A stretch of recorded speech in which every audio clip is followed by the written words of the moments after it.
정부가 오미크론 변이 확산에 대비해 무증상자에는 자가검사 키트를 적극 활용하기로 했는데요. 전문가들은 자가검사 키트의 정확성이 떨어진다고 지적하며 아직 이를 감수할 정도의 유행 수준에 이르지 않았다고 우려했습니다. 이동우 기자입니다. 정부는 오미크론 변이가 델타 변이에 비해 중증화율은 낮지만 전파력이 2배에서 4배 정도까지 높다고 판단하고 있습니다.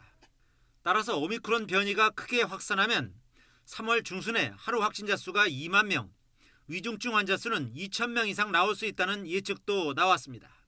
정부는 오미크론 변이가 확산할 경우 의료 체계와 PCR 검사 역량에 부담을 줄 수 있다며 무증상자 등에 대해서 자가검사 키트를 적극 활용한다는 방침입니다. 환자가 많이 늘게 되면 그때는 보완적으로 신속 항원 검사, 자가검사 키트를 활용해서 찾아내고 거기에서 양성이 나오게 되면 다시 한번 PCR 검사를 하는 방법으로 할 계획으로 있습니다.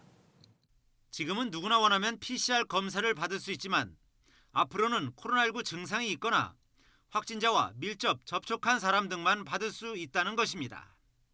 전문가들은 자가검사 키트가 1시간 내로 검사 결과를 확인할 수 있다는 장점이 있지만 무증상자나 경증 환자의 경우 양성률이 10% 전후에 불과할 정도로 정확도가 떨어진다며 정부 계획에 우려를 표시했습니다.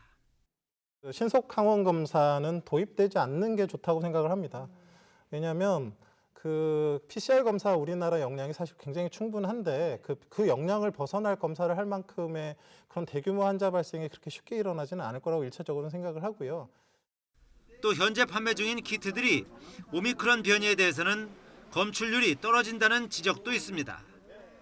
실제로는 확진자인데 음성으로 잘못 판단해 거리를 활보하면서 전파력이 강한 오미크론 변이를 크게 확산시킬 수 있다는 우려도 있습니다.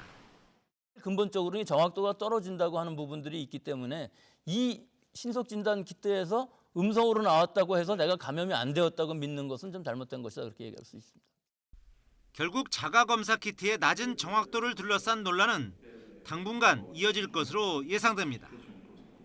YTN 이동호입니다.